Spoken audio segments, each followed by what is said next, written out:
Hi friends, అందరూ ఏం చేస్తున్నారు? నేనైతే ఇవాళ ఇంటికన్నా ఉన్నా.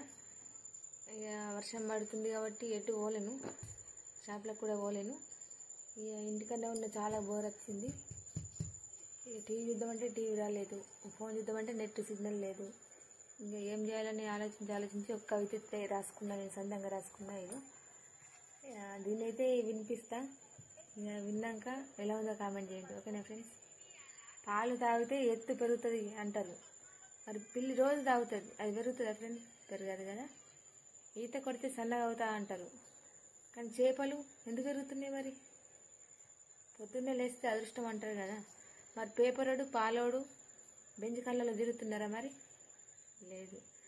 వాకింగ్ చేస్తే సన్నగా అవుతామంటారు కదా, మరి రోజు ఏమి వాకింగ్ చేస్తూనే ఉంటుంది, అది సన్నగా అవుతుందా? మరి కాదు కదా. అందుకే ఫ్రెండ్స్, ఇది చేస్తే ఇట్లా అవుతారు, అది చేస్తే అట్లా అవుతారని మూఢనమ్మకాలు పాటించొద్దు. అలా అన్నీ ఆలోచించి బుర్రపాటు చేసుకోకుండా మీరు ఎట్లున్నారో అట్లనే ఉండండి, ఓకేనా ఫ్రెండ్స్? కవిత నచ్చితే కామెంట్ చేయండి, షేర్ చేయండి, సబ్స్క్రైబ్ చేసుకోండి, ఓకేనా ఫ్రెండ్స్? Bye, thank you.